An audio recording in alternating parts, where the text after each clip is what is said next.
السلام علیکم ورحمۃ اللہ۔ سیرت کہانی کا 20واں حصہ۔ نونہالو، کل ہم نے سنا تھا کہ نبی پاک صلی اللہ علیہ وسلم ہمیشہ سچ بولتے تھے اور بہت ہی اچھے اخلاق کے مالک تھے۔ آج ہم اس حوالے سے کچھ نئے واقعات سنتے ہیں۔ ہمارے رسول پاک صلی اللہ علیہ وسلم جب کسی سے کوئی وعدہ کر لیتے تھے تو اسے ہر حال میں پورا کرتے تھے، اور صحابہ کو بھی تاکید فرماتے رہتے تھے کہ اپنا وعدہ ہمیشہ پورا کیا کرو۔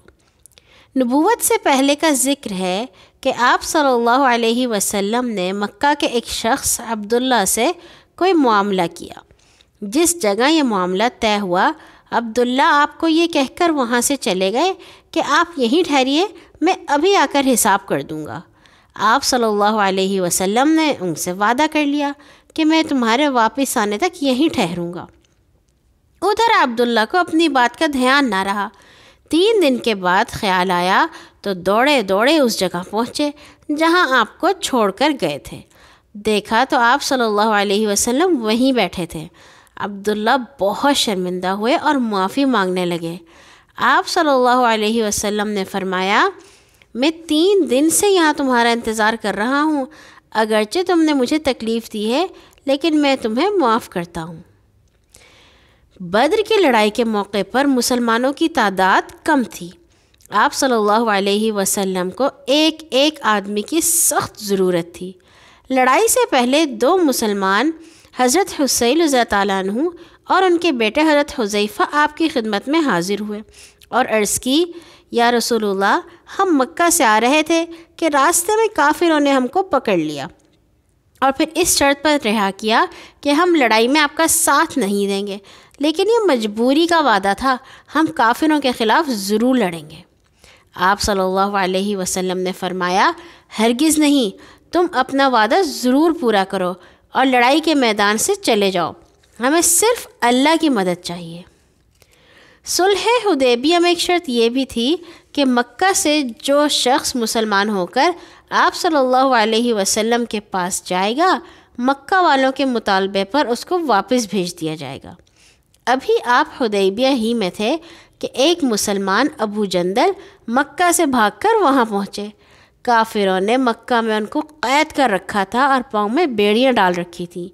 وہ کسی طرح قید خانے سے نکل کر بیڑیوں سمیت اس حال میں آپ صلی اللہ علیہ وسلم کے پاس پہنچے کہ پنڈلیوں سے خون ٹپک رہا تھا۔ مسلمان ان کو اس حال میں دیکھ کر تڑپ اٹھے اور ان کو اپنی پناہ میں لینے کے لیے بے تاب ہو گئے، لیکن آپ صلی اللہ علیہ وسلم نے فرمایا، اے ابو جندل، صبر کرو، میں مکہ کے کافروں سے جو عہد کر چکا ہوں اس کو نہیں توڑوں گا، جاؤ، تمہارے لیے اللہ کوئی اور راستہ نکالے گا۔ حضرت ابو رافع رضی اللہ تعالیٰ عنہ مشہور صحابی ہیں۔ جس زمانے میں وہ اسلام نہیں لائے تھے، قریش مکہ نے انہیں کوئی پیغام دے کر رسول پاک صلی اللہ علیہ وسلم کے پاس بھیجا۔ وہ آپ صلی اللہ علیہ وسلم کو دیکھتے ہی اسلام کی طرف مائل ہو گئے اور عرض کی، یا رسول اللہ، اب میں کافروں کے پاس واپس نہیں جاؤں گا۔ آپ صلی اللہ علیہ وسلم نے فرمایا، میں نہ تو عہد توڑتا ہوں اور نہ قاصدوں کو اپنے پاس روکتا ہوں، اس وقت تم واپس جاؤ، بعد میں چاہو تو آ جانا۔ چنانچہ ابو رافع واپس چلے گئے اور کچھ عرصے بعد آپ صلی اللہ علیہ وسلم کی خدمت میں حاضر ہو کر اسلام قبول کر لیا۔ جب آپ صلی اللہ علیہ وسلم نے مکہ فتح کیا تو بہت سے ایسے لوگ مکہ سے بھاگ آئے جنہوں نے آپ کو بہت ستایا تھا۔ ان بگوڑوں کے جو رشتہ دار مسلمان ہو گئے، انہوں نے آپ سے درخواست کی کہ بھاگ جانے والوں کو معاف کر دیں۔ آپ صلی اللہ علیہ وسلم نے معافی دینے کا وعدہ کر لیا۔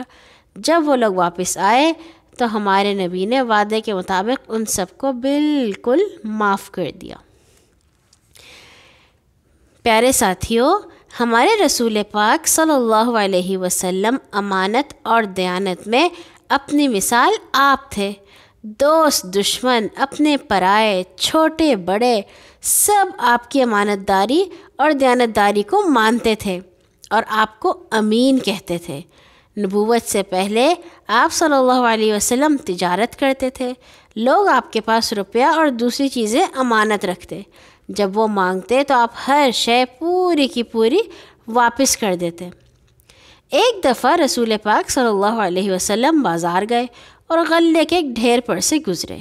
آپ نے اس میں اپنا ہاتھ داخل کیا تو انگلیاں کچھ گیلی سی ہوئیں. آپ نے غلے کے مالک سے پوچھا یہ کیا بات ہے؟ اس نے کہا یا رسول اللہ اس پر کچھ بارش ہو گئی تھی. ہمارے نبی نے فرمایا اس بھیگے ہوئے غلے کو تو نے اوپر کیوں نہیں رکھا تاکہ لوگ اسے دیکھ لیتے؟ جو شخص کسی کو دھوکہ دے وہ میرے طریقے پر نہیں ہے. ایک صحابی طارق بن عبداللہ رضی اللہ تعالیٰ عنہ بیان کرتے ہیں کہ ایک دفعہ میرے قبیلے کے چند لوگ مدینہ سے کھجوریں خریدنے گئے. میں بھی ان میں شامل تھا. ہم شہر سے باہر سستانے کے لیے ٹھہر گئے. اتنے میں شہر سے ایک شخص آیا جس کے بدن پر 2 چادریں تھیں. اس نے سلام کے بعد ہم سے پوچھا کہ آپ لوگ کدھر سے آئے ہیں اور کدھر جائیں گے؟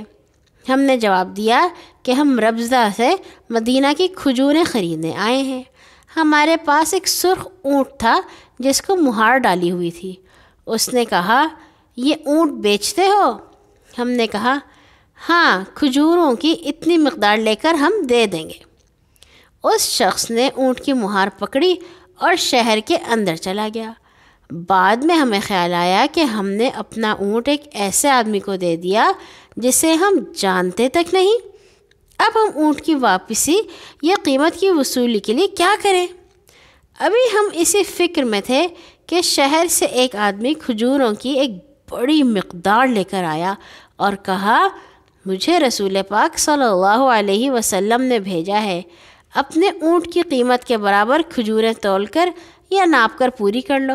باقی تمہاری دعوت کے لیے ہیں، کھاؤ پیو. ہم کھا پی کر شہر میں داخل ہوئے تو وہی صاحب مسجد کے ممبر پر کھڑے خطبہ دے رہے تھے اور یہی ہمارے پیارے رسول پاک صلی اللہ علیہ وسلم تھے. اچھے بچوں، اللہ تعالی ہمیشہ آپ کو امین بنائے اور امانت اور دیانتداری کی توفیق عطا فرمائے. اللہ حافظ.